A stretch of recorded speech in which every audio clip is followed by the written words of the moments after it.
You know, in the wild world of fintech, using the wrong word can literally cost you millions.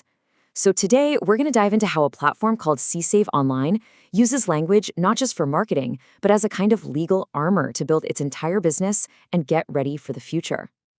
In a space as heavily regulated as finance, your choice of words isn't just about branding. It's all about compliance. I mean, these rules are there to protect people, right? So saying loan instead of request or account instead of program, well, that can push you into a completely different legal universe. For a company trying to innovate, getting that wrong can be a total disaster. And that really gets to the heart of the challenge for so many fintech innovators. How do you help people with their money without getting crushed by the massive regulatory weight of being an actual chartered bank? Well, Csave Online's answer is pretty clever. They decided to create a whole new category for themselves, defined by a very, very specific vocabulary. Save's entire game plan is built on this one single idea. They have painstakingly designed their identity to be completely separate from anything that looks or smells like a traditional bank. And it all starts with what they call themselves. See? They're not a bank, they're not a credit union. They are a financial coordination platform. Just listen to those words: coordination, membership, habits. This language immediately signals that they're here to organize and help you, not to hold your money or lend you their own. And they are incredibly direct about what they are not. This statement you're seeing, it's more than just fine print. It's a legal shield. It draws a crystal clear line in the sand for everyone: users, regulators, and especially future partners. Their whole identity really rests on these pillars.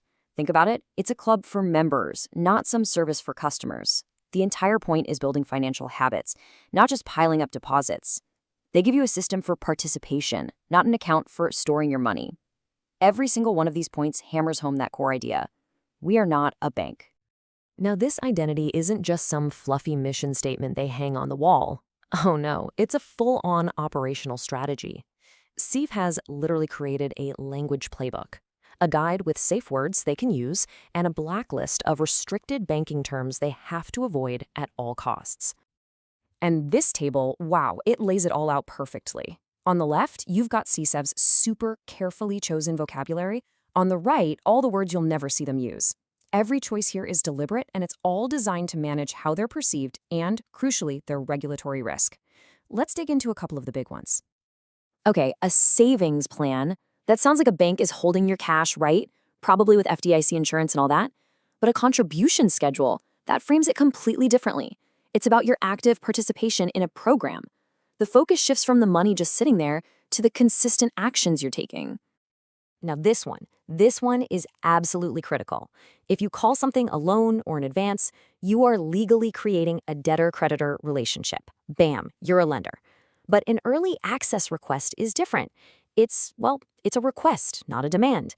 It's reviewed, it's based on your history. And here's the key: it is not guaranteed. That wording keeps them miles away from being classified as a lender.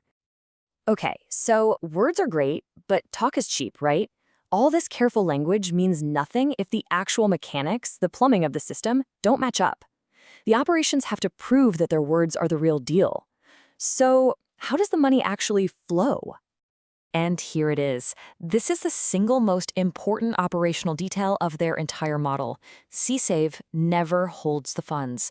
By never taking custody of the money, they neatly sidestep a massive regulatory tripwire.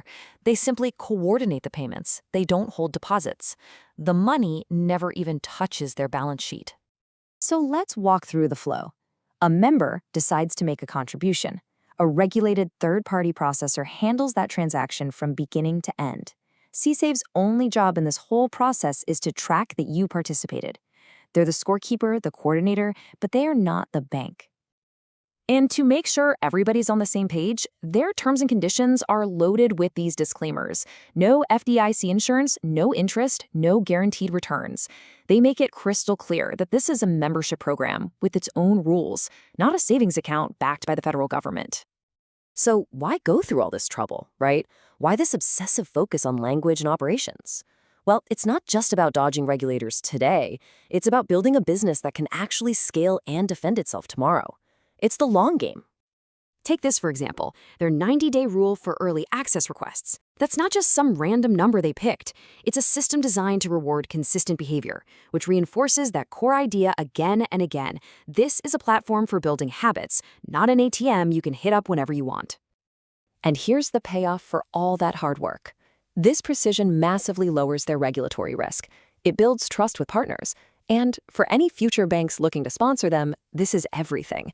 They can see they're dealing with a compliant, buttoned-up organization. This is how you build a model that can grow without imploding under regulatory pressure.